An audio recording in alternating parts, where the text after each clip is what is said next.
ton nom soit glorifié.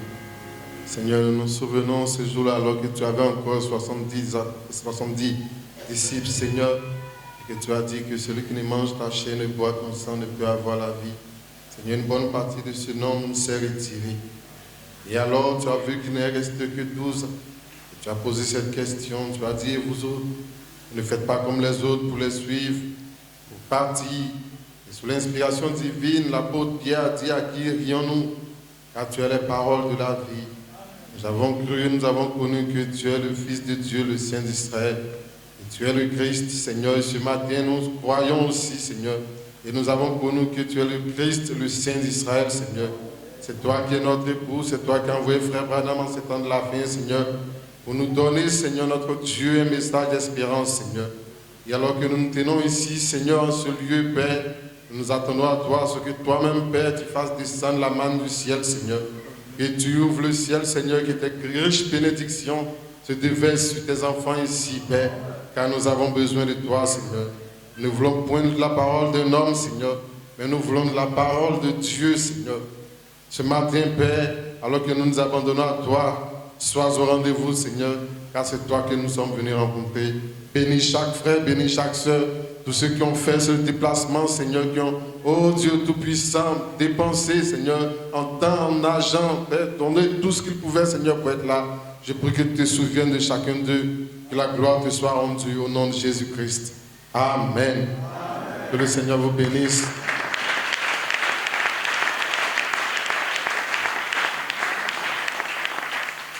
Je demanderai votre soutien ce matin parce que c'est un peu, je ne dirais pas que c'est un peu, c'est beaucoup lourd pour un petit comme moi, l'honneur que le pasteur m'a fait de pouvoir dire quelque chose à cette grande dédicace. Je voudrais le remercier pour cela, que le Seigneur le bénisse. Je veux aussi bénir la présence de chacun de vous, pasteur Arthur, l'évêque Kofi Roger, pasteur Titier qui nous a bénis. Je crois qu'ils ont traité, comme je le disais, tout le sujet, en tout cas les 2 sujets qui ont été donnés. On essaiera juste de glaner ça et là pour apporter quelque chose, parce qu'ils ont déjà tout dit. Mais comme on le dit, à l'école, la répétition étant pédagogique, on fera l'effort de répéter juste ce qu'ils ont dit. Je crois que ça pourrait aider quelqu'un ce matin. Amen. Parce que le grand sujet, c'est est-ce que William Branham est-il un véritable prophète de Dieu? Et le pasteur Arthur nous a montré que, en réalité, Dieu ne fait pas de promesses de non. Parce que quand Jésus a été annoncé par Isaïe, je crois qu'il y a plusieurs prophéties d'Isaïe comme ça. Quelque part, il est dit que la Vierge concevra, l'enfantera un fils et elle lui donnera le nom d'Emmanuel. Mais lorsque, je crois, l'ange est venu et qu'il a vu Joseph, il lui a dit ne crains pas de prendre Marie, ta femme, car le Saint-Enfant qui vient ou qu'elle a conçu vient du Saint-Esprit et tu l'appelleras du nom de Jésus. Donc on aurait dit que Gabriel, ou en tout cas l'ange qui venait donner cette écriture, cette portion, cette promesse-là, venait contredire la prophétie d'Isaïe. Ce n'est pas le cas. Amen. Quelque part aussi, il a été dit qu'un enfant nous est né, un fils nous est donné, la domination reposera sur son épaule.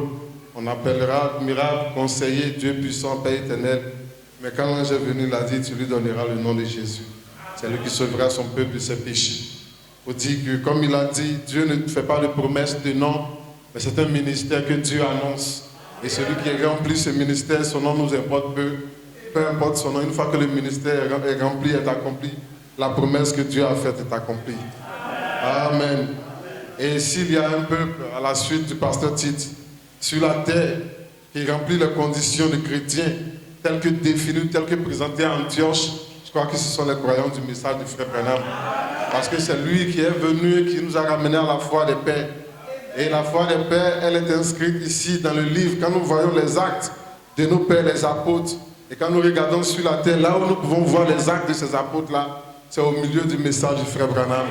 Amen. Mais la grande question reste toujours posée. C'est vrai que les croyants du message du temps du frère Branham sont des chrétiens. Mais sommes-nous des chrétiens, individuellement parlant? Parce que moi je suis un chrétien. Parce que les chrétiens se trouvent dans le message du frère Branham. Moi je me trouve dans le message du frère Branham. mais est-ce que je suis un chrétien? Ce matin, nous recevrons une invitation et j'espère que chacun viendra pour pouvoir recevoir sa part du Seigneur. Je voudrais que nous lisions dans le livre de Jean. C'est un peu long, pratiquement tout le chapitre, mais on va sauter à plusieurs endroits. Jean chapitre 4. La Bible dit: alors il quitta la Judée et retourna en Galilée. Comme il fallait qu'il passât par la Samarie, il arriva dans une ville de Samarie nommée Sychar, près du champ que Jacob avait donné à Joseph son fils. Là se trouvait le puits de Jacob. Jésus, fatigué du voyage, était assis au bord du puits. C'était environ la 6e heure. Une femme de Samarie vient puiser de l'eau. Jésus lui dit: donne-moi à boire, car ses disciples étaient allés à la ville pour acheter des vivres. La femme samaritaine lui dit: comment toi qui es juif, me demandes-tu à boire, à moi qui suis une femme samaritaine? Les Juifs en effet n'ont pas de relation avec les Samaritains. Jésus lui dit: si tu connaissais le don de Dieu, je voudrais qu'on retienne cette partie-là. Si tu connaissais le don de Dieu, et qui est celui qui te dit donne-moi à boire, tu lui aurais toi-même demandé à boire et il t'aurait donné de l'eau vive. Seigneur, lui dit la femme, tu n'as rien pour puiser et le puits est profond. D'où aurais-tu donc cette eau vive? Es-tu plus grand que notre père Jacob qui nous a donné ce puits et qui en a bu lui-même ainsi que ses fils et ses troupeaux? Jésus lui répondit: quiconque boit de cette eau aura encore soif. Mais celui qui boit de l'eau que je lui donnerai n'aura jamais soif. Et l'eau que je lui donnerai deviendra en lui une source qui jaillira jusque dans la vie éternelle. La femme lui dit: Seigneur, donne-moi cette eau afin que je n'ai plus soif et que je ne vienne plus puiser ici. Amen. Verset 25. La Bible dit ceci. La femme lui dit, donc après cela, il y a eu une conversation qui s'est établie entre les deux. Au verset 25, la femme lui dit: je sais que le Messie doit venir, celui qu'on appelle Christ. Et quand il sera venu, il nous annoncera toutes choses. Jésus lui dit: je le suis, moi qui te parle. Là-dessus arrivaient ses disciples qui furent étonnés de ce qu'il parlait avec une femme. Toutefois, aucun ne dit: que demandes-tu ou de quoi parles-tu avec elle? Alors la femme, ayant laissé sa cruche, s'en alla dans la ville, dit aux gens: venez voir un homme qui m'a dit tout ce que j'ai fait. Ne serait-ce pas le Christ? Amen. On continue au verset 30.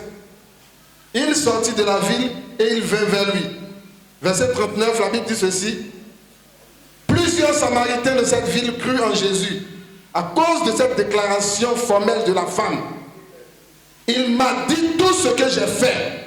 Aussi, quand les Samaritains vinrent le trouver, ils le prièrent de rester auprès d'eux. Et il resta là 2 jours. Un beaucoup plus grand homme crut à cause de sa parole. Et il disait à la femme: ce n'est plus à cause de ce que tu as dit que nous croyons, car nous l'avons entendu nous-mêmes. Et nous savons qu'il est vraiment le sauveur du monde. Que le Seigneur ajoute ses bénédictions à la lecture de sa parole. On peut s'asseoir.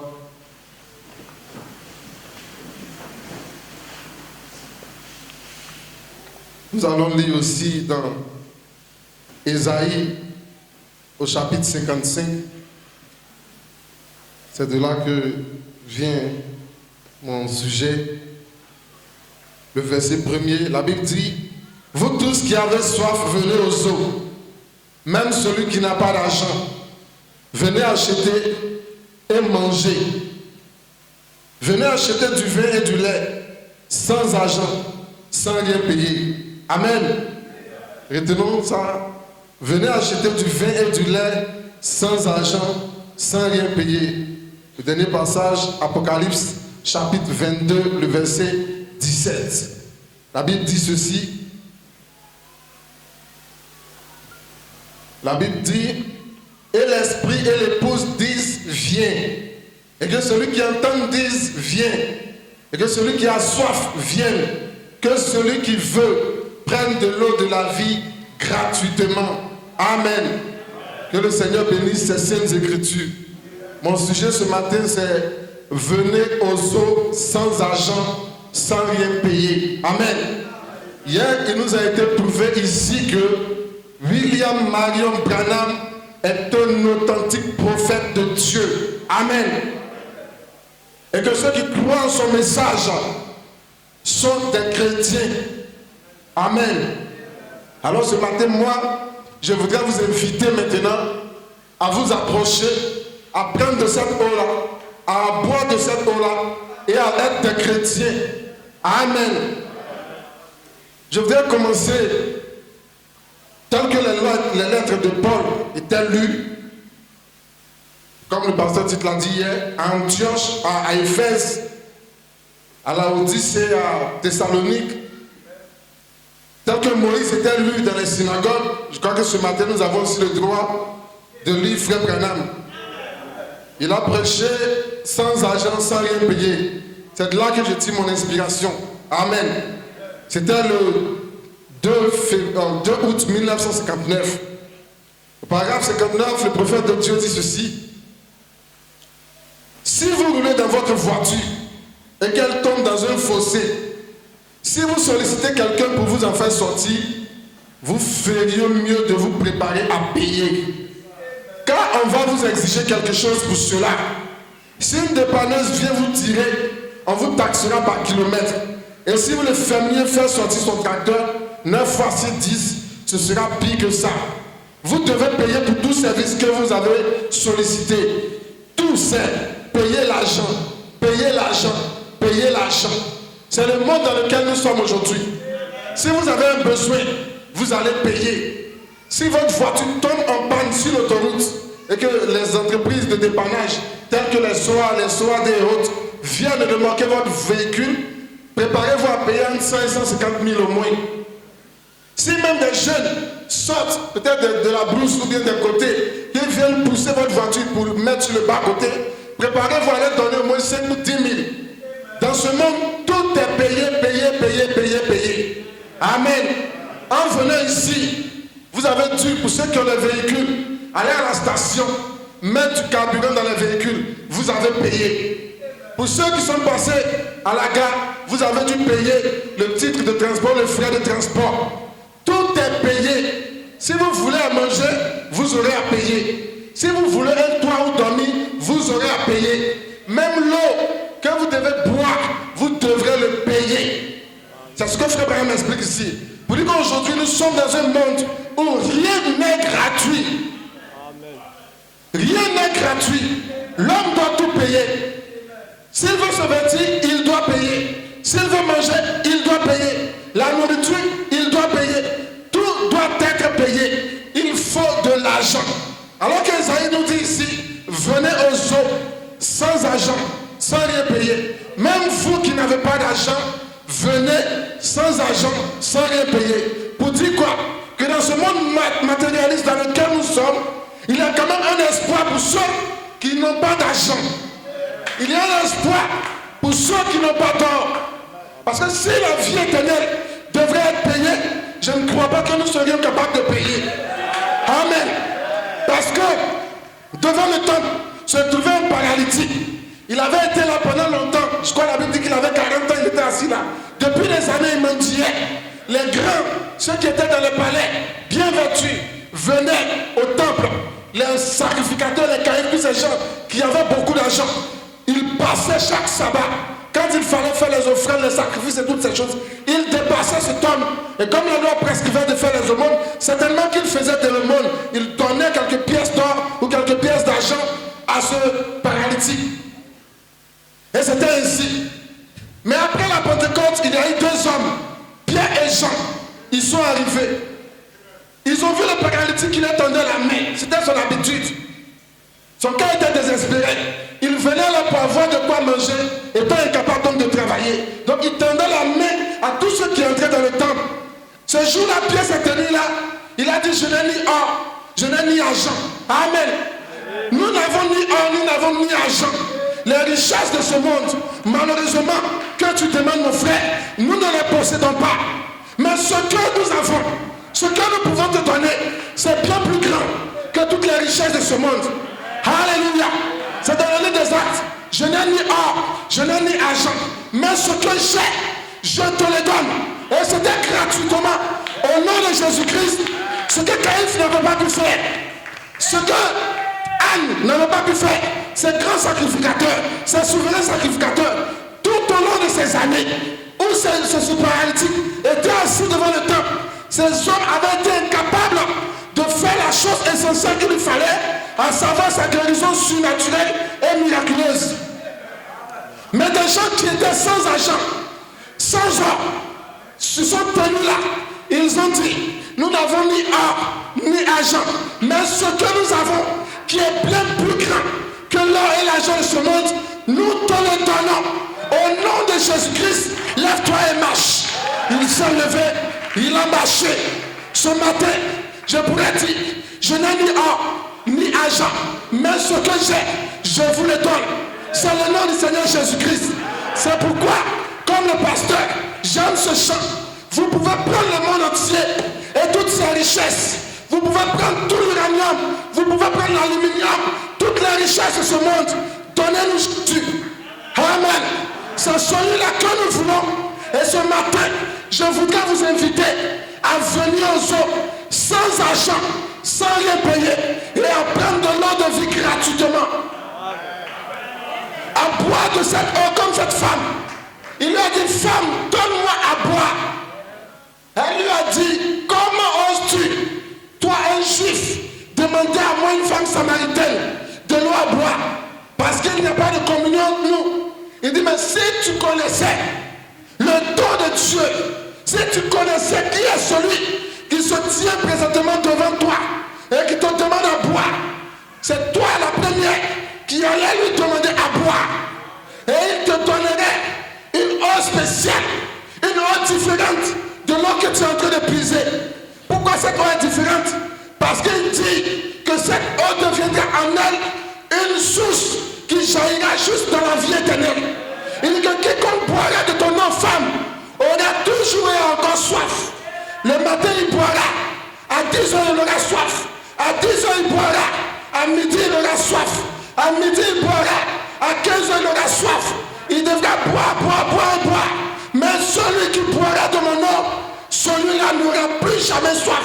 C'est pourquoi ce matin, mes frères, je vous invite à venir aux eaux sans argent, sans rien payer. Pas juste venir pour venir, mais pour venir et pour boire. Comme la Bible dit, que celui qui a soif vienne et prenne gratuitement l'eau de la vie et qu'il boive cela. Amen. Parce que beaucoup sont venus aux eaux. Ils ont reconnu Frère Branham comme le messager prophète de cet âge. Ils ont cru dans son message. Mais l'eau n'a pas encore été bu. L'eau n'a pas encore été bu. Amen. Et Frère Branham nous dit ici qu'il y a quelque chose de gratuit que vous pouvez prendre. Il y a quelque chose de gratuit que vous pouvez boire, que vous pouvez consommer. Mais dans ce monde, tout est payant. Je continue la citation. Il dit, et pourtant, combien plus grand, paragraphe 61, est le fossé dans lequel le péché vous a jeté, qui ne pourrait jamais vous faire sortir du fossé du péché. Mais Dieu vous fait sortir du fossé du péché sans argent, sans rien payer, alors que personne ne pourrait vous faire sortir. Amen. Aucun homme ne peut se sauver. L'homme ne peut rien faire pour se sauver. Il est déjà dans la boue. Et un homme qui est dans la boue, il ne peut pas se laver et être propre. Ce n'est pas possible. Il ne peut pas rester dans la boue, se laver et être propre. C'est impossible. Alors l'homme était dans un fossé et il fallait quelque chose de spécial pour le sortir de là. Il ne fallait que Dieu lui-même. Aucun homme ne pouvait faire sortir son camarade du fossé du péché. Adam ne pouvait pas nous faire sortir. Moïse ne pouvait pas nous faire sortir. La preuve, Salomon dit que tous les hommes sont impuissants au jour de la mort. Amen. Quand survient le jour de la mort, tous les hommes sont impuissants. La mort vient et elle les emporte. Aucun ne pouvait vaincre la mort. Seul celui qui pouvait vaincre la mort était capable de faire sortir l'homme du fossé du péché dans lequel il s'est trouvé. Et il a fait sortir l'homme gratuitement, sans argent, sans rien payer. Amen. Frère Branham dit, il dit, si vous ne pouvez pas payer pour la dépanneuse, pour que la dépanneuse vous tire, vous resterez dans le fossé. Vous devez avoir l'argent. Si vous restez dans le fossé, si vous n'avez pas l'argent pour payer votre loyer, le propriétaire va vous mettre dehors. Si vous n'avez pas l'argent pour payer la scolarité des enfants, l'école va la mettre dehors. Rien n'est gratuit dans ce monde. Si vous allez à l'hôpital, même ce lieu dit de santé, ce lieu forcément dit de santé, si vous n'avez pas l'argent pour payer les frais de consultation, de carnet, de je ne sais quoi, même parfois il faut payer la place pour mettre ton malade dans un lit. S'il n'y a pas l'argent pour tous ces frais, ton malade mourra. Et là, c'est la moindre dépense. Parce qu'arrivé à la mort, ça va se multiplier par au moins 10. Là-bas, c'est encore pire. Amen. Il faut toujours payer. À l'hôpital, même à la morgue, au cimetière, il faut toujours payer. Il faut toujours payer. Amen. Mais le pire d'un fossé dans lequel vous ayez été, c'est celui dans lequel le diable vous a jeté. Le fossé du péché et de l'incrédulité. Dieu vous a fait sortir de bon gré, sans argent, sans prix. Et pourtant, vous reposez dans le fossé, pataugeant tout simplement dans le péché. Vous ne faites même pas appel à lui. Voilà le dilemme, le paradoxe, le plus grand mal. Alors que Dieu nous a fait sortir du fossé du péché, de la mondanité, de la mort. Nous pataugeons là-dedans, chaque jour encore plus, chaque jour encore plus. Nous vouons notre vie au péché, nous vouons notre vie à la mondanité. Alors que tu as déjà fait ce qu'il fallait, sans argent, sans rien payer, parce que le prix a déjà été payé. Comme les Grecs le disent, ce jour-là lorsqu'il était à la croix et qu'il a dit Tetelestai, tout est payé, tout est déjà payé. Le prix du rachat, de la rançon de l'homme a été payé. Mais aujourd'hui, les gens sont encore dans la boue du péché. Le prix a été payé. Vous n'avez plus rien à payer. La seule chose que vous devez faire, c'est de venir aux eaux sans argent, sans rien payer, parce que quelqu'un a payé le prix. Frère Branham dit, paragraphe 124. Il dit, puis-je dire ceci, mes amis, pour terminer. La seule chose qui satisfait, la seule chose qu'il y a, la seule chose bonne qu'il y a ne peut être achetée avec l'argent. Les choses les plus précieuses ne peuvent être achetées avec l'argent. Vous n'achèterez jamais le bonheur avec l'argent. Quels que soient vos milliards, quel que soit votre or, si vous êtes malheureux avec votre argent, sans argent, vous serez malheureux avec l'argent. Amen. Vous n'achèterez pas le bonheur avec l'argent. Même la santé, on a beau avoir de bons médicaments, on a acheté. La santé ne s'achète pas avec l'argent. C'est une grâce de Dieu. Que dirais-je de la vie? Que dirait-on de la vie éternelle? Qui pourra l'acheter avec ses pieds? Qui pourra l'acheter avec son or, avec son argent? Rien de tout ça ne peut racheter les choses les plus précieuses de la terre. Amen. Frère, ce sont des dons gratuits de Dieu par Jésus-Christ. Le salut de l'âme, c'est gratuit par Jésus-Christ. La joie, venez manger et soyez rassasiés. Ce matin, mes frères, venez manger et soyez rassasiés. Le seul lieu qui a été pourvu aujourd'hui par Dieu pour que l'homme mange et que l'homme soit rassasié, demeure excellent, demeure succulent. C'est ce message. Amen. Si vous partez chez la luthérienne, vous mangerez de la nourriture pourrie. Si vous partez chez la méthodiste, vous mangerez de la nourriture pourrie. Si vous partez chez la pentecôtiste, vous mangerez de la nourriture pourrie.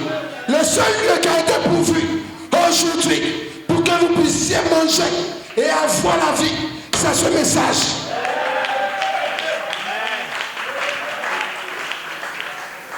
C'est ce message. Ce n'est pas par orgueil ni par prétention que nous le disons. Non, mais c'est sur base des Écritures que nous disons cela. Personne ne peut prendre la Bible et venir dire que le message de Frère Branham est faux. C'est impossible. Le test de la parole, le test des Écritures, aucune des dénominations qui est sur la terre n'a pu réussir à ce test-là. Quand nous les avons fait passer dans ce filtre de l'homme qui réfléchit, toutes les dénominations ont failli. En commençant par la mère, l'église de Rome, elle a failli. Et toutes ces filles n'ont pas pu réussir à ce test. C'est pourquoi je dis que le seul endroit qu'il y a sur terre où vous pouvez trouver de la nourriture excellente à manger, de l'eau excellente à boire, sans argent, sans rien payer, c'est dans ce message. Pourquoi pesez-vous de l'argent pour ce qui ne nourrit pas? Pourquoi travaillez-vous pour ce qui ne rassasie pas? Oh, Salomon dit vanité des vanités. Quel bien l'homme trouve-t-il de tout le mal qu'il se donne dans son travail chaque jour? Il dit tout ça n'est que vanité. Amen. Et écoutez-moi donc, pour manger ce qui est bon. Et votre âme se délectera de mes succulentes. Prêtez l'oreille et venez à moi. Écoutez et votre âme vivra. Il s'agit ici de la nourriture de l'âme. Votre âme vivra. Venez manger, votre âme vivra. Je traiterai avec vous une alliance éternelle pour indurer mes faveurs envers David. 125.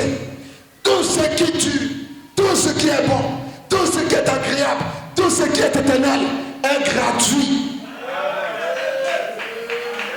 La délivrance du péché, c'est gratuit. La victoire sur le monde, c'est gratuit.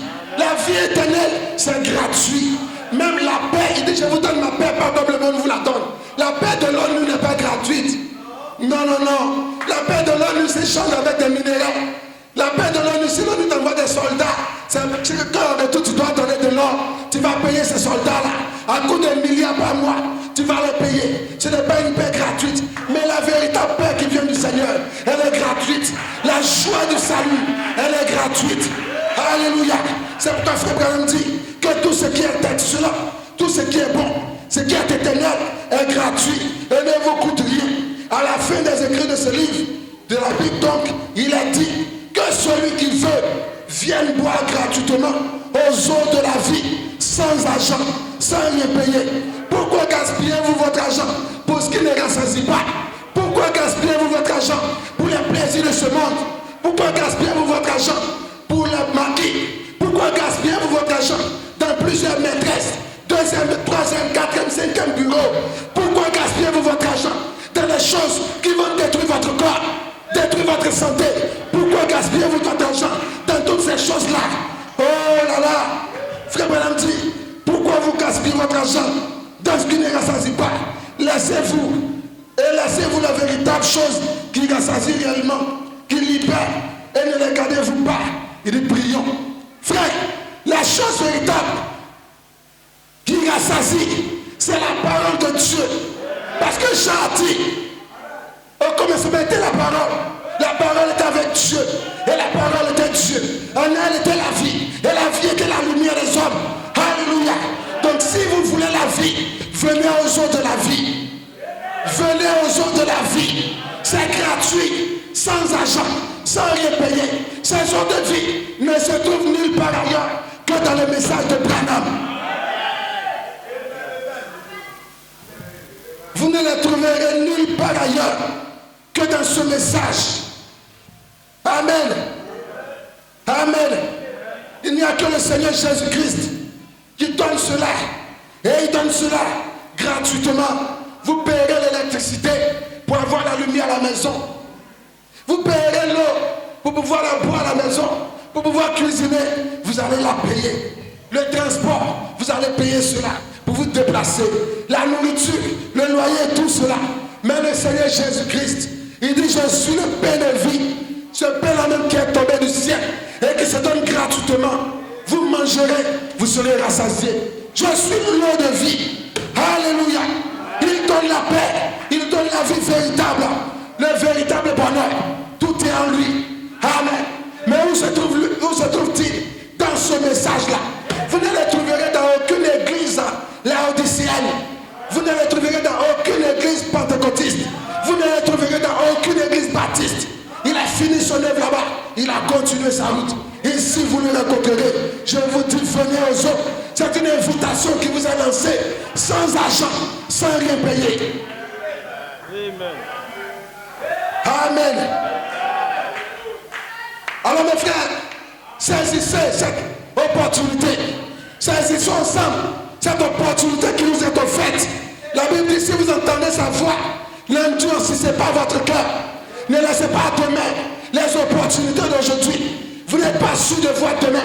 Vous pouvez vous coucher et ne plus vous réveiller. Alors si ce matin, vous entendez sa parole, vous êtes prêché, recevez-la, sans argent, sans rien payer. Ne dites pas demain, je viendrai, peut-être que je serai sauvé. Si vous voulez le salut, c'est aujourd'hui. Prenez cela aujourd'hui, sans argent, sans rien payer. Amen. Oh Jésus, il était en train de parler avec cette femme samaritaine. Il voulait la sauver. Il est venu la croiser. La Bible dit que c'était la 6e heure, je crois. Et il a commencé à discuter avec elle. Elle était venue puiser de l'eau. Alors il dit, femme, donne-moi à boire. Elle dit, mais comment? Toi qui es un juif, tu demandes à boire à moi, une femme samaritaine. Elle était venue aux eaux. Il était allé aux eaux. Les deux s'étaient croisés aux eaux. Mais c'était les eaux du puits de Jacob. Oh, c'était un puits dénominationnel. Et Jésus dit, quiconque boira de ton eau aura toujours et encore soif. C'est parce que tu ne connais pas le don de Dieu. Tu ne sais pas qui est devant toi. Tu ne sais pas qui est celui qui te dit donne-moi à boire. Sinon c'est toi en premier qui allait dire donne-moi à boire. Alléluia. Alléluia. Oh, j'aimerais relire cette partie rapidement. Jean 4.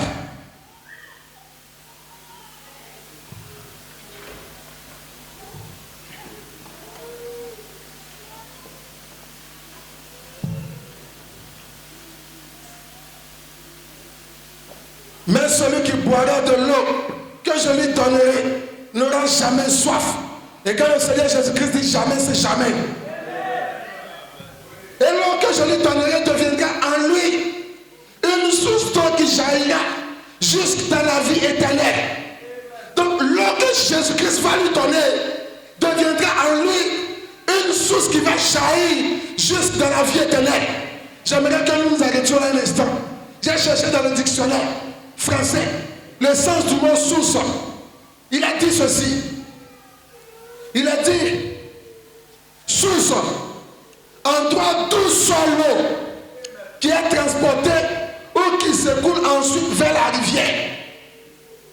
Donc la source, c'est un endroit d'où sort l'eau qui coule vers la rivière, ou l'eau qu'on transporte vers la rivière. Donc est-ce que le Seigneur est en train de dire ici? Il dit que celui qui boira de mon eau, celui-là n'aura jamais soif. Maintenant, l'eau que je lui donnerai là, deviendra une source d'eau. Et cette source d'eau-là, elle va jaillir juste dans la vie éternelle. En d'autres mots, cette personne qui va boire de mon eau là, d'autres personnes viendront à cette personne-là. Parce que cette personne est une source. Donc elle va transmettre aussi l'eau de vie. De sorte que cette personne devienne dispensatrice de vie éternelle. Ce qui veut dire que si vous avez réellement bu de l'eau du Seigneur Jésus-Christ, vous devez distribuer la vie éternelle. Vous devez être une source d'eau qui jaillit juste dans la vie éternelle. Parce que la femme, elle a été véritablement une source d'eau. Nous allons voir cela. Alléluia. Et la femme dit alors, Seigneur, donne-moi de cette eau, afin que je ne vienne plus puiser ici, que je n'ai plus soif. Et le Seigneur ne va pas refuser. Sur le champ, il va lui donner l'eau. Il commence maintenant à lui donner l'eau. Femme, appelle ton mari. Elle dit, je n'ai point de mari. Il dit, oui, tu as dit vrai. Oh mes frères, le christianisme commence par la vérité. La femme a dit la vérité. Et le Seigneur dit, en cela tu as dit vrai. Elle n'a pas menti dans sa confession. Elle n'a pas menti. Elle n'a pas fabriqué quelque chose pour donner au Seigneur Jésus. Elle a dit, je n'ai point de mari. Il dit, oui, tu as dit la vérité. Oh, car tu as eu 5 maris. Et le 6e, il n'est même pas ton mari. Elle dit, Seigneur, je vois que tu es prophète. Il était en train de lui donner comme ça les eaux de la vie. Et la causerie continue. Ça s'arrête maintenant au sujet de l'adoration. Amen. Donc ça commence d'abord par une confession sincère dans le départ. Ensuite on vient au niveau de l'adoration. Elle dit, vous les Juifs, vous dites qu'il faut adorer dans le temple. Alors que nous les Samaritains, nous adorons sur la montagne. Jésus dit, le salut vient des Juifs. Vous adorez ce que vous ne connaissez pas. Mais l'heure vient, et elle est déjà venue. Les véritables adorateurs adoreront le Père en esprit et en vérité. Il est en train de lui transmettre les eaux de la vie, différentes des eaux du puits de Jacob. Et la causerie a continué ainsi. Ça a continué ainsi. Ça a continué ainsi. Jusqu'à ce que la femme vienne à la conclusion. On nous a enseigné que le Messie viendrait. Et quand il viendra, les choses que tu dis, les choses que tu fais, il fera les mêmes choses. Il dit, je le suis, moi qui te parle. Ce Messie que tu attends depuis des années, peut-être depuis le jour de ta naissance, avant même les premières années de ta prostitution. Si tu étais certainement une bonne religieuse, ce Messie que tu attends, je le suis, moi qui te parle. Alléluia. Elle a reçu les eaux de la vie. Qu'est-ce qui s'est passé? Elle est devenue une source d'eau qui a jailli juste dans la vie éternelle. Elle a laissé sa cruche. Elle a couru dans la ville. Venez voir un homme de Dieu qui m'a dit ce que j'ai fait. Voici ce qu'elle était devenue. Une source. Après avoir reçu l'eau de la vie, elle était devenue une source d'eau de la vie. Elle est entrée dans la vie. Elle a vaincu la honte du poids, du péché, du fardeau, de la prostitution. Elle a vaincu cela. Elle est entrée dans la ville. Elle a dit, venez, chaque jour, je traverse la ville, tête basse, avec mon seau à la 6e heure. Mais aujourd'hui, c'est un visage découvert que je m'adresse à vous. Venez voir un homme de Dieu qui m'a dit tout ce que j'ai fait. Ne serait-il pas le Christ? Venez le voir. Alléluia. Jésus est entré dans la ville. La femme avait déjà préparé les cœurs par son témoignage. Ils ont dit, femme, oh, j'aimerais lire cela. La Bible dit, plusieurs Samaritains de cette ville crurent en Jésus à cause de cette déclaration formelle de la femme. Il m'a dit tout ce que j'ai fait. Amen. Donc ils ont cru à cause de la déclaration de la femme qui était devenue une source d'eau qui a jailli juste de la vie éternelle. Une source d'eau de vie éternelle. C'est pourquoi le messager de l'a dit que nous n'avons pas le droit d'entendre l'évangile 2 fois, alors que d'autres n'ont même pas entendu une seule fois. Donc quand vous recevez les eaux de la vie, soyez une source d'eau qui peut jaillir pour quelqu'un juste de la vie éternelle. Soyez une source d'eau au travers de qui les autres pourront venir s'abreuver et avoir la vie éternelle. Ne gardez pas la chose pour vous. Témoignez, parlez-en pour que les Samaritains modernes puissent presser Jésus de rester avec eux alors que le monde se meurt. Qu'ils puissent dire, oh Seigneur, reste avec nous. Ils l'ont pressé à cause du témoignage de la femme. La Bible dit qu'il est resté 2 jours. Et il y a eu une campagne de prédication, une réunion de réveil de 2 jours. Quand ils sont sortis de là, ils sont partis voir la femme. Ils lui ont dit, ce n'est pas parce que tu nous as dit que nous croyons. Nous avons notre propre témoignage. Nous avons vu cet homme. Nous l'avons entendu nous prêcher. Nous avons reçu les eaux de la vie en direct. Ces eaux-là deviennent à nous aussi une source qui doit jaillir juste dans la vie éternelle. Oh mes frères, venez ce matin aux eaux sans argent, sans rien payer. Buvez et devenez une source pour tous ceux qui sont autour de vous.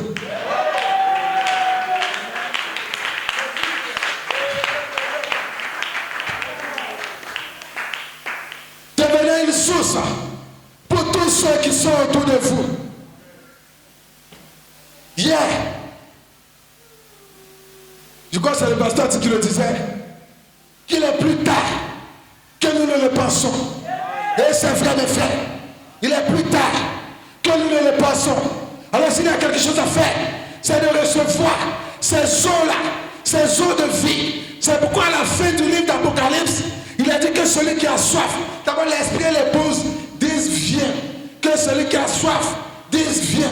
que celui qui a soif vienne aux eaux et qu'il boive gratuitement les eaux de la vie. Il est plus tard que vous ne le pensez, mes frères. Alors s'il y a un moment pour boire de ces eaux, c'est pas le qui est maintenant. Ne remettez pas à demain. Il n'y a rien à remettre à demain. Et puis ne restez pas derrière cette phrase. Je suis croyant du message. Ça n'a aucune garantie. Il n'y a aucune garantie pour ce slogan. Je suis croyant du message. Ce n'est pas une garantie. Oh non, pas du tout. Amen.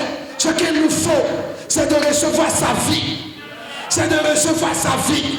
Parce qu'il a dit, celui qui boira de mon eau n'aura jamais soif. Il n'aura plus jamais soif des choses du monde. Il n'aura plus jamais soif de copines. Il n'aura plus jamais soif de petits copains. Il n'aura plus jamais soif de deuxième bureau. Il n'aura plus jamais soif de la duplicité, de l'hypocrisie. Il n'aura plus jamais soif de la mondanité, du coupé décalé, de toutes ces choses-là. Il n'aura plus jamais soif des propos infâmes, des soi-disant influenceurs modernes, des express les modernes. Il n'aura plus jamais soif de toutes ces choses-là. Celui qui boira de ces eaux. Alors si vous avez réellement bu de cette eau-là, vous saurez. Parce que vous n'aurez plus jamais soif des choses de ce monde. Si vous avez encore soif de la mondanité, si vous avez encore soif du péché, vous n'avez pas encore bu de cette eau. Vous êtes un membre du message de William Branham. C'est un bon début, mes frères. J'apprécie cela. C'est un bon départ. Amen. Mais allons plus loin. Nous sommes venus aux eaux. Il n'a pas été dit de venir simplement aux eaux. Mais il faut venir pour boire. Celui qui boira de mon eau n'aura plus jamais soif. Mes frères, buvons de cette eau-là, qu'elle soit à nous une source pour donner la vie aux autres qui se meurent. Alléluia. C'est comme ça que la femme, une femme prostituée, était devenue la source de la vie éternelle pour des gens prétendument bons aux apparences de piété. Une femme prostituée était devenue la source de la vie éternelle pour eux. Et si une femme prostituée l'a été en ce temps, frère, je crois que chacun de nous ce matin peut être une source de vie pour quelqu'un qui se meurt dans ce monde. Je crois que quelqu'un parmi nous, s'il est disposé, s'il le veut bien, prêt à, comment dirais-je, disposer son cœur pour que le Seigneur en fasse un réceptacle ou un véritable tabernacle, alors il sera une source d'eau qui transportera la vie dans ce monde qui se meurt. Alléluia. Amen. Oh mes frères, venons et recevons cette vie. Venons et recevons cette vie. Des sources d'eau jailliront de lui jusqu'à la vie éternelle. Quelle promesse! Quelle promesse! Nous avons vu cela dans les 120, le jour de la Pentecôte, quand ils sont sortis. Une petite prédication de 15 minutes avait donné la vie éternelle à 3000 âmes. Alléluia!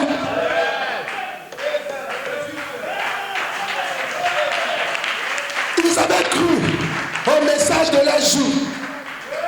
Ils avaient reçu le Maître Jésus-Christ et ils étaient convertis pendant 3 ans et demi. C'est comme ça beaucoup. Nous avons cru au message de Frère Branham pendant 10 ans, mais nous sommes convertis pendant ces 10 années-là. C'est pourquoi je dis que c'est un bon début. Parce qu'il fallait croire au Seigneur Jésus.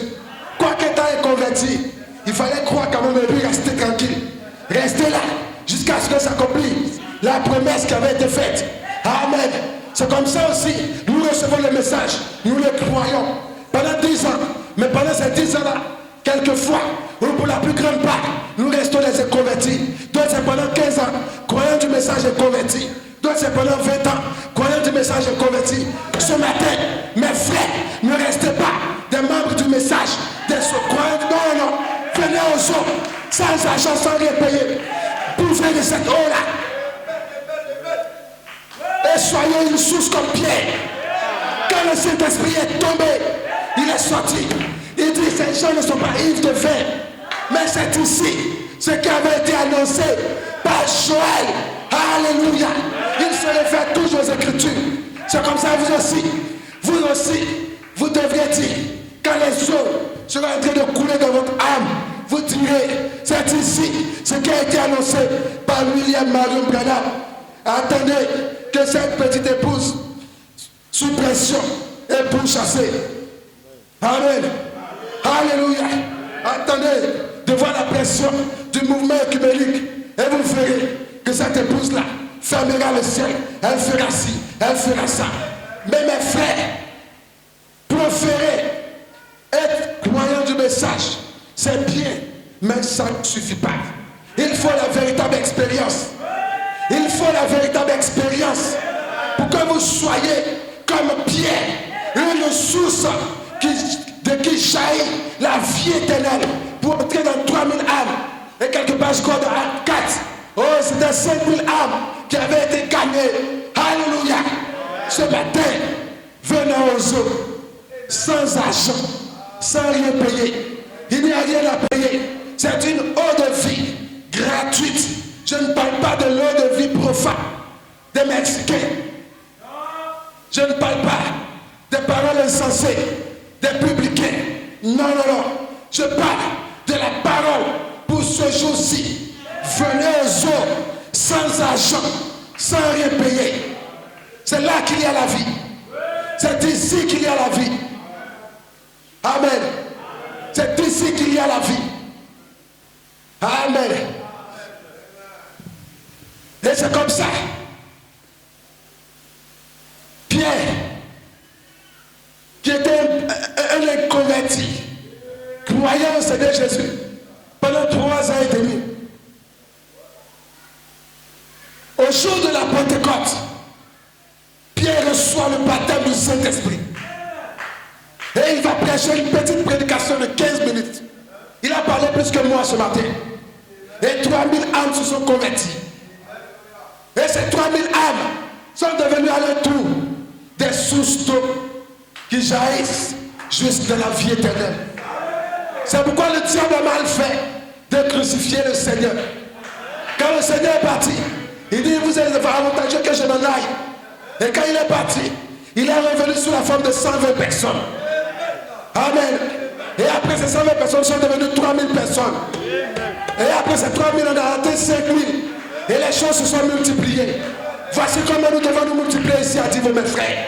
Nous devons passer de cette centaine d'individus à des milliers d'individus. Ici à Divo, partout en Côte d'Ivoire, à Dananateri, à Bobo, à Ndoté, à Dekwa, partout. Nous devons nous multiplier, devenir des sources d'eau qui jaillissent juste dans la vie éternelle, qui transmettent la vie éternelle autour d'eux et qui n'ont plus soif des choses du monde. Alléluia. Alléluia. Voici ce qu'il nous faut, mes frères. Transportant la vie sauvée, distribuant la vie sauvée de Dieu. Je vous ai dit, les frères ont déjà prêché le terme. Amen. Ce matin, c'est une invitation. Ils ont prouvé ici hier que William Branham est un véritable prophète. Amen. Donc, je n'ai plus rien à dire là-dessus. Amen. Moïse a dit, alléluia, Deutéronome 18, l'Éternel, votre Dieu, vous susciterez un prophète comme moi et vous l'écouterez. Dans Matthieu là-bas, il a dit comme le dit l'Écriture, quoi dans le Nouveau Testament, le Seigneur, votre Dieu, vous suscitera un prophète. Il s'agissait de Jésus. Ils n'ont pas dit son nom. Amen. Le frère l'a démontré ici. Amen. Et le pasteur Tite, le soir, il nous a montré que si on parle de chrétien, là où on parle de christianisme, c'est dans le message de Branham. Amen. Donc là où maintenant moi je veux, comment dirais-je, vous amener, ce n'est plus maintenant sur ce sujet-là. C'est de venir maintenant dans ce message-là et de boire ce qui donne la vie, de manger des mets excellents qui nourriront vos âmes, pas vos corps, mais qui nourriront vos âmes et qui donneront la vie à vos âmes. Voici là où je vous invite ce matin. Voici l'invitation qui vous est donnée ce matin. Comme le dit le chant, viens dîner. Le maître t'appelle ce matin, mon frère. Viens dîner, amen. Alléluia. Les disciples sont venus à lui. Quand il est ressuscité, ils ont obéi ainsi à la parole du maître. Amen. Et là, j'avais fait. Ils ont trouvé du pain et du poisson pour ont satisfait leur faim. Alléluia. Le maître avait dit, viens dîner, venez manger. Ce matin, venez au zoo, comme Esaïe le dit, sans argent, sans rien payer. En lui, il n'y a aucune angoisse. Il n'y a aucune terreur, aucun effroi. Si vous l'avez réellement reçu, vous savez que vous avez aucun démon ne peut vous faire peur. Même pas la mort. Il dit, je suis la résurrection et je suis la vie. Celui qui croit en moi et qui meurt vivra. Et celui qui croit en moi ne mourra jamais. Il a vaincu le diable. Il a vaincu la mort. Il nous a fait sortir du fossé du péché. Nous n'avons rien payé. Alors ce matin, mes frères, venez aux eaux sans argent, sans rien payer. Ne vous contentez pas de dire, je suis croyant du message de l'heure. C'est un slogan. Des gens disent qu'ils sont croyants du message.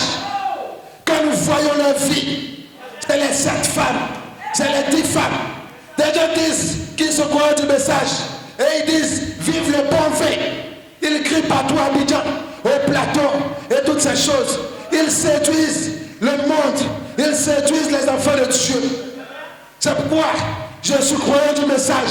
Mon frère, c'est bon. Je suis disciple de Jésus-Christ. C'est bon. Mais tu es arrivé à la Pentecôte. Où es-tu resté comme Judas?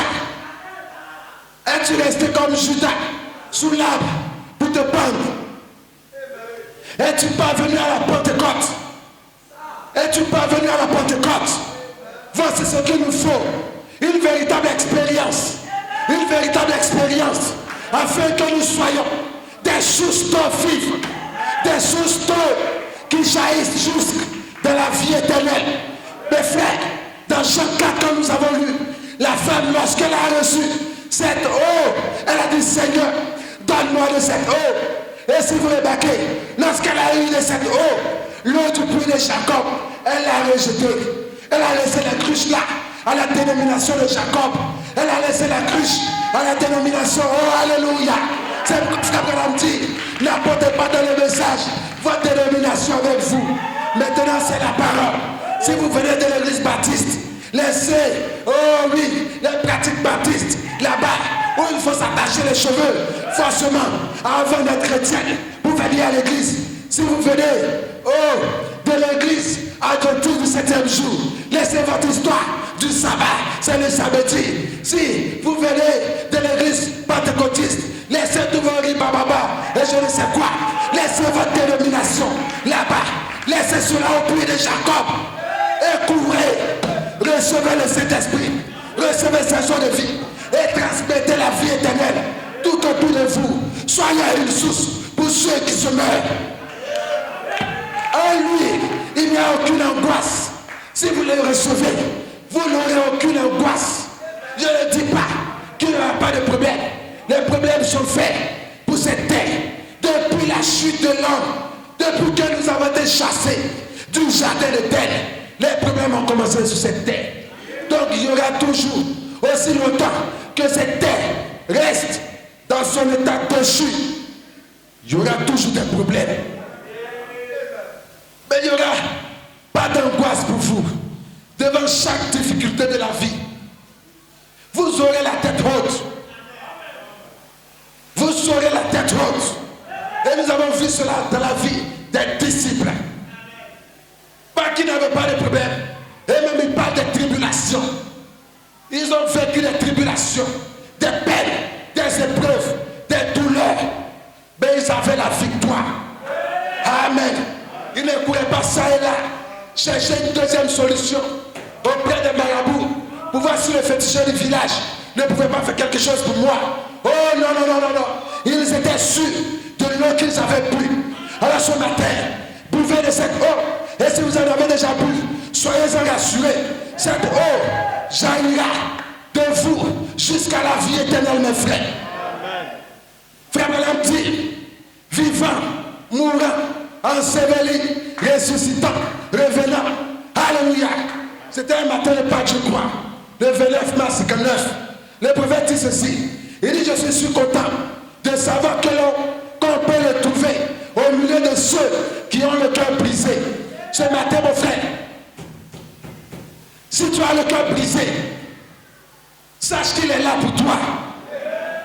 Il dit, je suis si content de savoir qu'on peut le trouver au milieu de ceux qui sont chagrinés, de ceux qui sont endeuillés, de ceux qui sont peinés, de ceux qui ont le cœur brisé. Je suis si content de savoir qu'il est au milieu, dans nos moments de chagrin. Il n'est pas de ceux qui nous abandonneraient. Il nous soutient quand rien ne va plus. Et quand les derniers espoirs terrestres ont été épuisés. Alléluia. Lorsque les derniers espoirs terrestres ont été épuisés, là où le médecin dit, nous avons fait tout ce que nos études nous ont mené à faire. Nous avons fait 8 ans, voire 10 ans de médecine, d'études médicales. Tout ce que nous connaissions, nous avons appliqué ça sur vous. Malheureusement, monsieur, nous ne pouvons rien faire pour vous. La mort est à côté de vous. Oh, nous avons fait tout ce que nous avons étudié concernant la gynécologie. Et nous avons découvert qu'il vous est impossible de concevoir. Oh oui, lorsque tous les espoirs terrestres ont été épuisés, frère, il est là. Il est là. Nous avons fait des études d'ophtalmologie. Tout ce qu'il fallait. Nous avons étudié le nerf optique. Nous avons étudié l'iris. Nous avons étudié le globe oculaire. Et on nous a dit que lorsque l'œil atteint tel état, c'est impossible. Mon frère, vous êtes atteint de glaucome. Vous ne pourrez plus jamais voir. Lorsque tous les espoirs terrestres ont été épuisés, sachez qu'il est toujours là. Et la puissance, elle ne varie pas. Sa puissance, elle ne tarit pas. Sa puissance, elle n'a jamais failli. Il sera toujours là lorsque tous les espoirs de la médecine moderne, il se tient là lorsque celui sur qui je pouvais compter, oh frère, donne-moi un peu d'argent. Malheureusement, pour telle ou telle raison, je ne peux pas. Le frère est limité. Mon frère, il est limité. Mais lui, il se tient là. Mais il dit, non, et l'argent m'appartient. C'est lui qui fait les riches. C'est lui le Seigneur de la prospérité. C'est lui qui a rendu Joseph prospère. Alléluia. Donc lorsque les hommes ont failli de les promesses envers vous, il se tient là. Il ne faillira jamais. Lorsque tous les espoirs humains, terrestres ont été épuisés, lorsque papa a tout fait pour me soigner, lorsque maman a tout fait pour me nourrir, lorsque mon frère a tout fait pour me porter, et les forces ont été épuisées, et mon cas se trouve au-delà de ce qu'un cœur humain ne peut supporter. En ce moment-là, il se tient là, avec la même puissance qui est intarissable, qui ne varie pas, ça ne descend pas pour monter, ça ne s'améliore pas. Il est tout puissant, d'éternité en éternité, prêt à sauver, prêt à libérer, prêt à délivrer, prêt à guérir, prêt à donner la vie, prêt à donner la santé. Il est toujours aussi puissant, aussi efficace. C'est pourquoi je me suis battu. Venez aux eaux sans argent, sans rien payer, et buvez. Frère Madame dit, quand les derniers espoirs terrestres ont été épuisés, il est toujours Dieu et il nous aime. Jésus-Christ, il était l'expression même de Dieu. Ce matin, il est ici présent, tout aussi Dieu qu'il était devant le tombeau de Lazare pour dire Lazare sort. Amen. Tout aussi Dieu qu'il était lorsqu'il a dit jeune homme lève-toi, et il a rendu à sa mère la veuve de Naïm. Oh oui, il reste toujours le Tout-Puissant qui compatit et qui comprend l'expression de nos infirmités, de nos faiblesses. Il dit, je suis la force parfaite dans la faiblesse parfaite. Alléluia. Ce matin, frère, si tu te sens lié par un quelconque poids, par les liens du péché, il est là pour la délivrance. Alléluia. Il libère encore, il délivre encore, quel que soit le péché. Il n'a jamais failli. Il ne faillira jamais. Il ne s'améliorera jamais. Il a toujours été parfait. Parfait en puissance. Parfait en amour. Amen. Et sa vie, il la donne pour que les brebis aient la vie en abondance. Frère, lisons ensemble. Pourquoi est-ce que je dis que là où il y a la vie, là où il y a les eaux de vie, ce n'est que dans le message de William Branham. Et je le répète, et je le crois plus que vrai, que là où il y a la vie, La véritable vie, c'est dans ce message. Allons dans le livre de 2 Rois, au chapitre 2. Le deuxième livre des Rois, chapitre 2.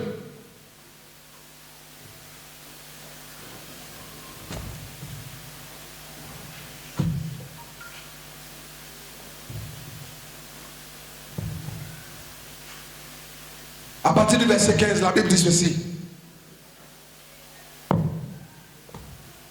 La fille d'un prophète qui était à Jéricho vis-à-vis, l'ayant vu dit, l'esprit d'Élie repose sur Élisée. D'abord, précédemment, Élie était monté au ciel. Et son manteau est tombé sur Élisée. Donc, vous pouvez voir ça un peu plus haut. Verset 12, c'est là-bas, il s'écrit mon père, char d'Israël, ainsi de suite. Donc, la fille du prophète l'ayant vu dit, l'esprit d'Élie repose sur Élisée. Et il dit, et ils allaient à sa rencontre et se prosternaient contre terre devant lui. Et il lui dit, voici, il y a parmi tes serviteurs 50 hommes vaillants. Veux-tu qu'ils aillent chercher ton maître? Donc ils ont posé la question à Élisée. Veux-tu que les 50 hommes vaillants aillent chercher Élie ton maître? Peut-être que l'esprit de l'Éternel l'a emporté et l'a jeté sur quelques montagnes ou quelques vallées. Il répondit, ne les envoyez pas. Il savait qu'Élie avait été enlevé. Donc il ne le trouverait sur aucune montagne ni dans aucune vallée. Mais il le pressait longtemps et il dit, envoyez-les. Comme vous ne voulez pas entendre là, allez-y, envoyez ces gens-là. Ils envoyaient les 50 hommes qui cherchaient Élie pendant 3 jours. Et ne le trouvaient point. Amen. Lorsqu'il fut de retour auprès d'Élisée qui était à Jéricho, il leur dit, ne vous avais-je pas dit, n'allez pas. Verset 19. Les gens de la ville dirent à Élisée, voici, le séjour dans la ville est bon, comme le voit mon Seigneur, mais les eaux sont mauvaises et le pays est stérile. Il dit, apportez-moi un plat neuf, un plat, c'est-à-dire une assiette. Si vous voulez une assiette ou un plateau, ce n'est pas le repas. Voilà. Apportez-moi un plat neuf et mettez-y du sel. Et il le lui apportait. Il alla vers la source des eaux. Alléluia. Ici, il est encore question de source des eaux. Amen. Il alla vers la source des eaux. Et il y jeta du sel. Et il dit ainsi par l'Éternel, j'assainis ces eaux. Il n'en proviendra plus ni mort ni stérilité. Et les eaux furent assainies jusqu'à ce jour, selon la parole qu'Élisée avait prononcée. Les eaux étaient assainies avec du sel par Élisée. Il a pris du sel. Il est allé aux sources des eaux. Il a versé le sel dans ces sources-là. Et les eaux qui étaient mauvaises ont été assainies. Alléluia. Frère, j'espère que vous comprenez. J'espère que vous comprenez. Le nom dit ici. J'espère que vous comprenez ce qui est dit entre les lignes ici. Alléluia. Élisée, le verset commence par le fils du prophète. L'ayant vu, dit, l'esprit d'Élie repose sur Élisée. Amen. L'esprit d'Élie repose sur Élisée. Amen. Et c'est cet Élisée-là qui doit aller pour assainir les eaux. Qu'est-ce qui s'est passé? Parce que les eaux de Jéricho avaient été souillées. Les eaux étaient mauvaises. Alors les fils du prophète disent, oh maître, le séjour dans la ville, c'est bon. Mais les eaux de la ville sont mauvaises. Oh, le christianisme, il est bon. On sait que Jésus sauve. Quand tu es chrétien, c'est bon. Mais la parole qui est prêchée dans les églises est une mauvaise parole. Les eaux sont mauvaises dans la vie. Les eaux sont mauvaises dans le christianisme. La parole est mauvaise dans le christianisme. Que faire toi qui es prophète? Celui qui repose l'esprit de l'île. Les eaux de la ville sont mauvaises. On veut rester dans la ville. On veut séjourner, être chrétien, marcher dans le christianisme. Oui, c'est bon pour nous. C'est bon pour nous. Malheureusement, le message qui est prêché dans les églises est mauvais. Oh Seigneur, dans les églises, on souille nos femmes. Oh Seigneur, dans les églises, on souille nos filles. Oh Seigneur, dans les églises, nous sommes escroqués. Oh Seigneur, voici les pratiques des églises. D'autres même, ça va voir des féticheurs pour avoir la puissance. D'autres même, ça va voir des marabouts pour avoir la puissance et toutes ces choses-là. Seigneur, le séjour dans le christianisme, c'est bon. Mais la parole qui est prêchée, les eaux qui sont distribuées sont mauvaises. Les pratiques sont mauvaises.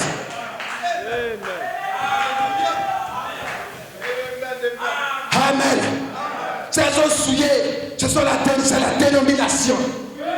Ces eaux souillées, c'est la dénomination. C'est ce qui s'est passé avec le romanisme et tous ces conciles. Le concile de Latin, le concile de Nicée, de Constantinople, je ne sais quoi. Et tous les conciles Vatican 1, Vatican 2, je ne sais quoi.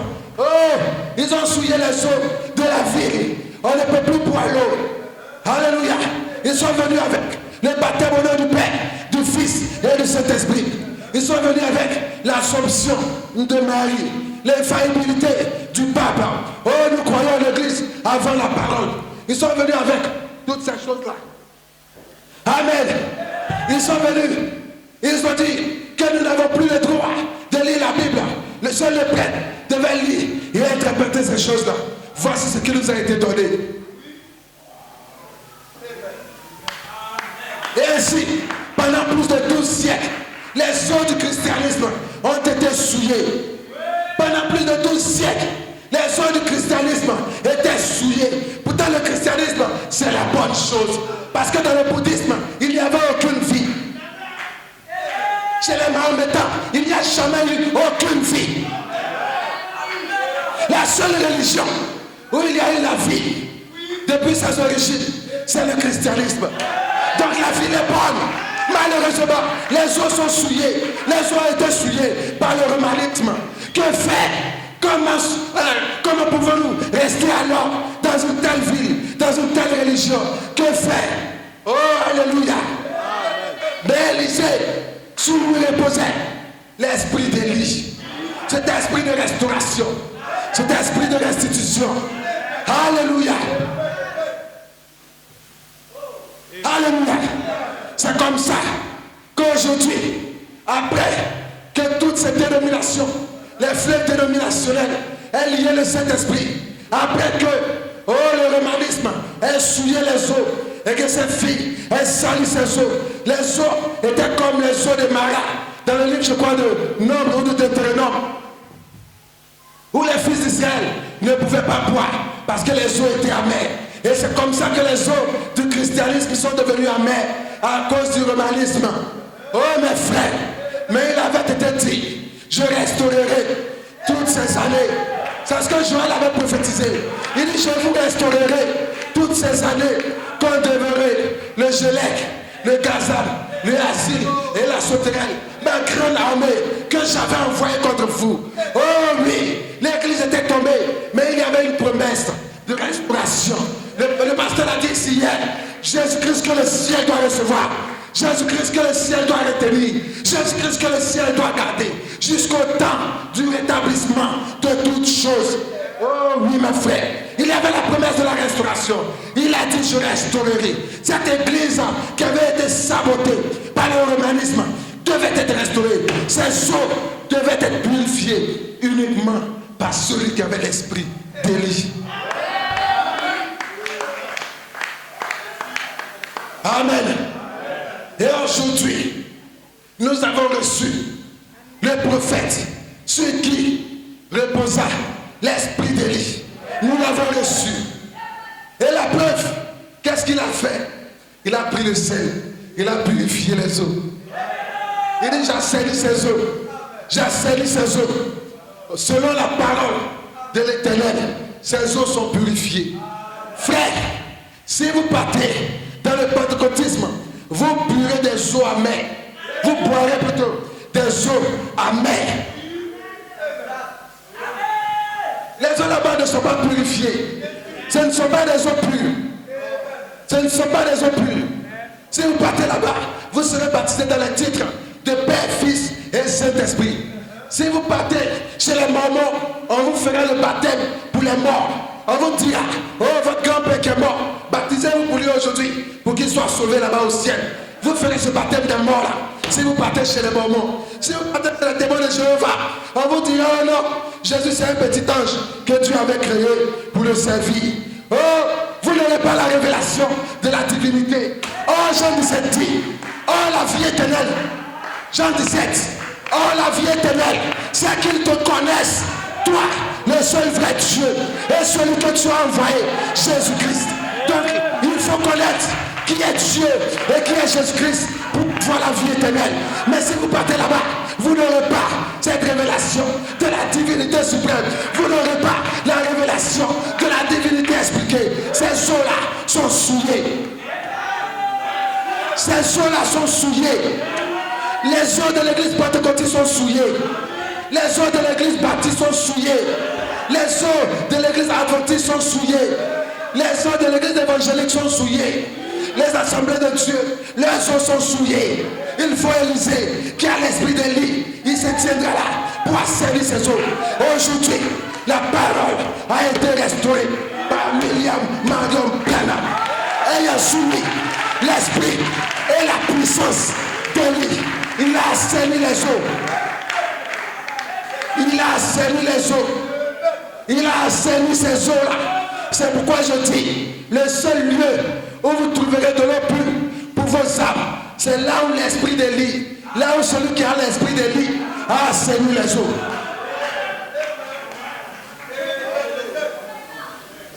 Parce que les eaux souillées sont de la dénomination en masse.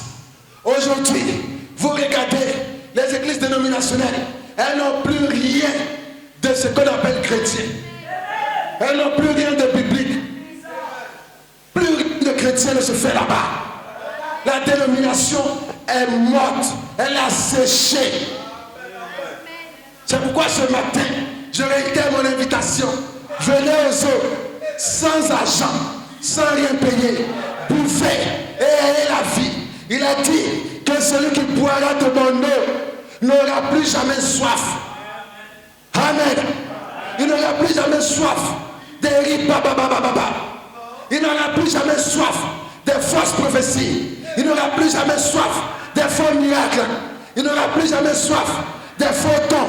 Il n'aura plus jamais soif de la mondanité. Il n'aura plus jamais soif des choses de ce monde. Amen. Celui-là, il aura la victoire sur Satan et ses démons. Amen. Il aura la victoire sur le péché de la chair. Il aura la victoire sur le monde et ses attraits. Amen.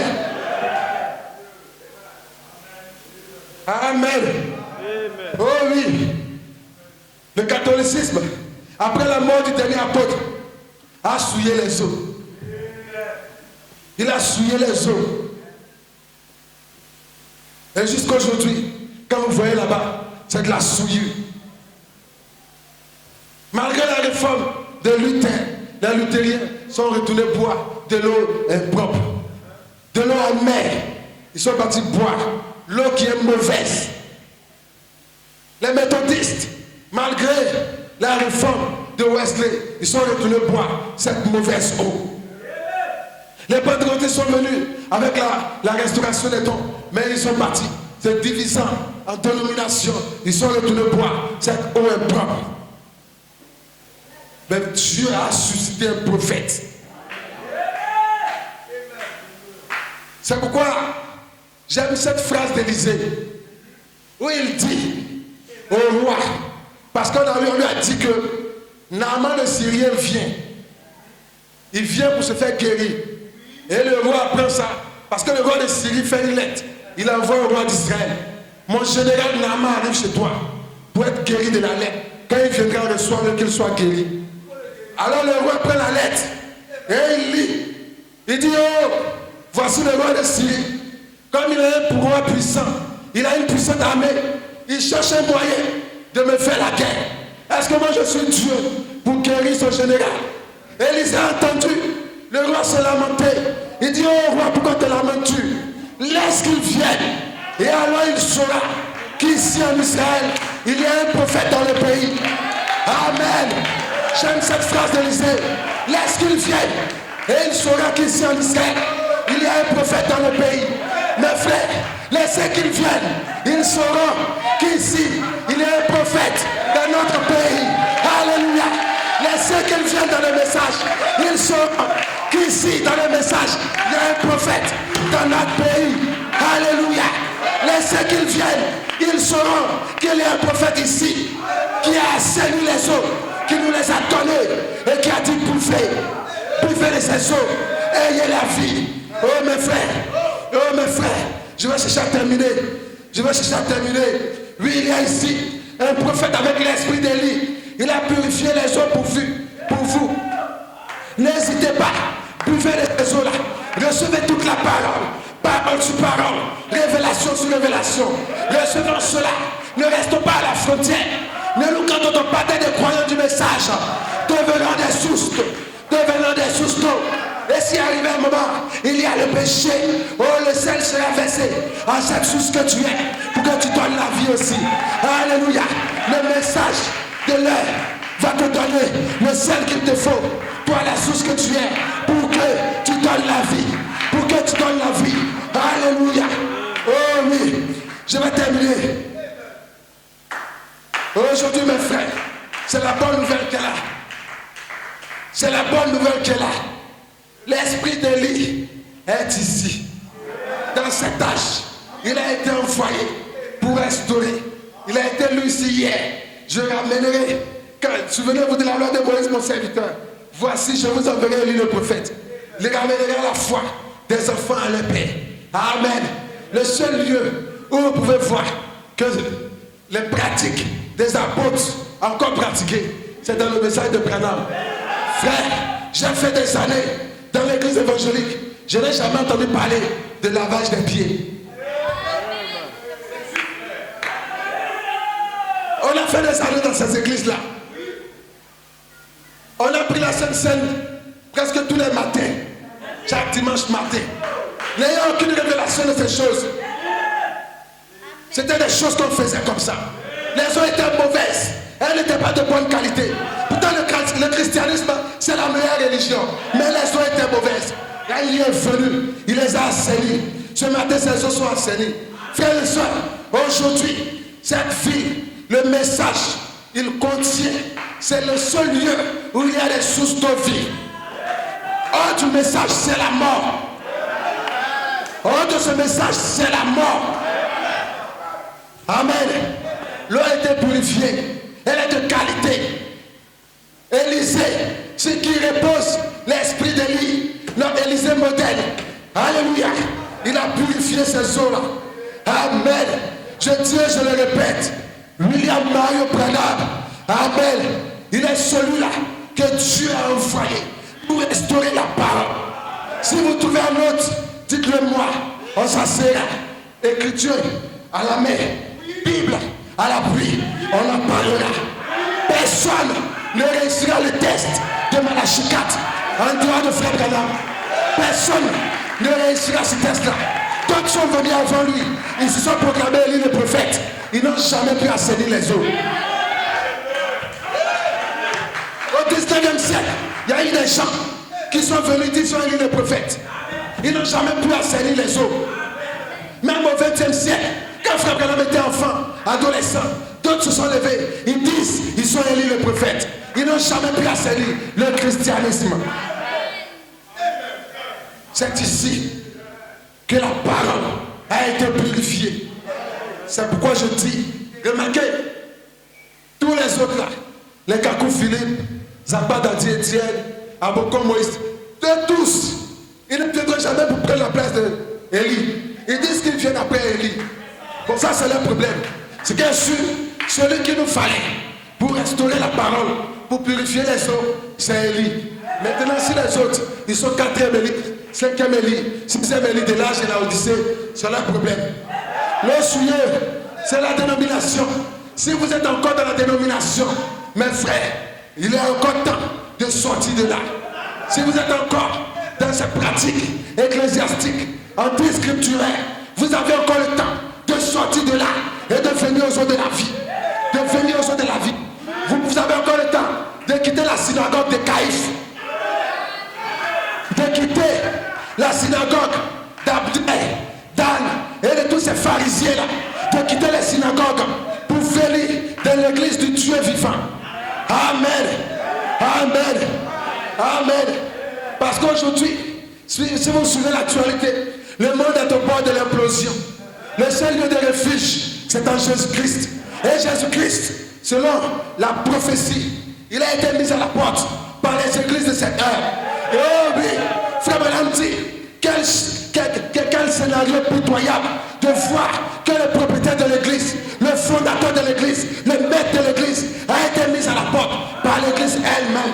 Il dit, je me tiens à la porte et je frappe. Ce qui veut dire qu'il est dehors. Alléluia. Il a été mis à la porte. Il a été mis à la porte par la Odyssée. Il a été mis à la porte par le romanisme, par la dénomination. Toutes les dénominations ont mis Jésus-Christ à la porte. Là où vous le trouverez, pour avoir de son nom, c'est dans le message de l'heure. C'est pourquoi je vous invite encore, mes frères. Oh oui, venez aux eaux, sans argent, sans rien payer. Sans argent, sans rien payer. Frère Branham dit dans le premier saut, je devais chuter à partir de là. Il dit à la fin de l'âge des pentecôtistes, nous devons recevoir, selon la parole que Dieu même ce soir vous le montrer ici, que nous devons recevoir un messager qui va prendre tous ces points restés en suspens là-bas et révéler tous les secrets de Dieu pour que l'église soit enlevée. Oui, mes frères, la terre au bord de l'implosion, ce sont les prophéties, mais il y a la promesse de l'enlèvement.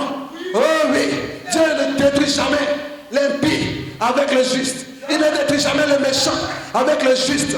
Alors s'il y a la promesse de la destruction des méchants de ce monde, il y a aussi la promesse de l'échappatoire pour les justes, comme au temps de Noé.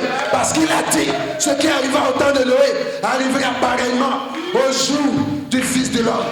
C'est le temps de la fin, où le Fils de l'homme nous a été révélé. Mes frères, il y a un échappatoire, il y a une chance. Entrez dans l'âge de Noé. Alléluia. Entrez dans l'âge du prophète Noé. Il y avait Noé seul qui avait le message pour le salut de l'humanité. Aujourd'hui, un seul a reçu les paroles pour nous mettre dans cet âge qui est Christ. Cette parole qui a été purifiée, ces eaux qui ont été assainis, c'est frère Branham.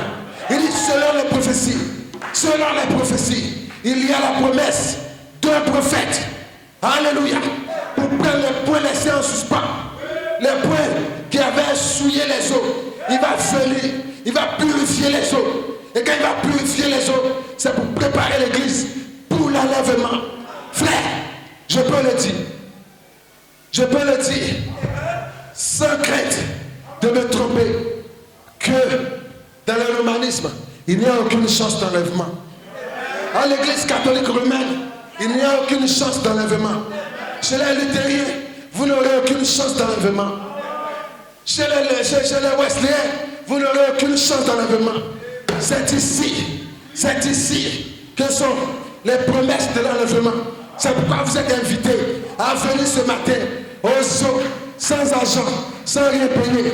Oh mes frères, maintenant que je termine, nous terminons, frère, j'aimerais dire ceci. Parce que c'est une invitation. Viens dîner comme le dit le cantique. Le maître t'appelle, viens dîner. Et je suis le premier disposé à venir aux eaux, à boire de cette eau-là, afin que je devienne une source d'eau vive. Je suis le premier. Et j'aimerais que, auprès de moi, ou à ma suite, il y ait d'autres personnes qui soient disposées à recevoir ces eaux, afin de devenir une source. Maintenant, mes frères, que nous sommes à cette merveilleuse dédicace, dans ce magnifique temple. Oh oui, nous apprécions ce temple. Et je prie que le Seigneur vous bénisse.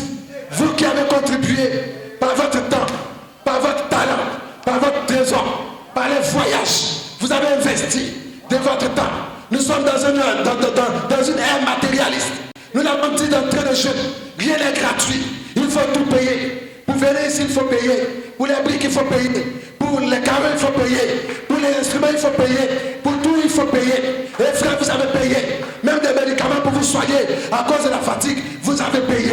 Mes frères, Dieu vous les rendra au centuple. C'est ma prière. Et alors que nous sommes dans ce beau temple que Dieu nous a donné de lui bâtir. Amen.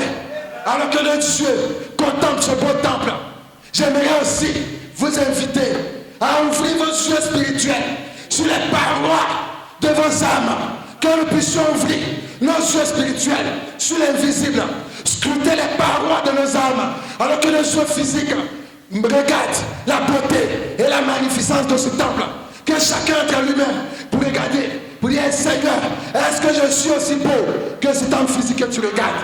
Est-ce que je suis aussi beau que ce temple physique que nous t'avons bâti, Seigneur? Est-ce que tu apprécies mon âme tel que tu apprécies ce temple que nous t'avons bâti? Parce que la chose réelle, oh Paul a dit, que ton corps est le temple du Saint-Esprit. Nous avons bâti ce temple, nous le mettrons cela entre ses mains. Nous dirons merci Seigneur.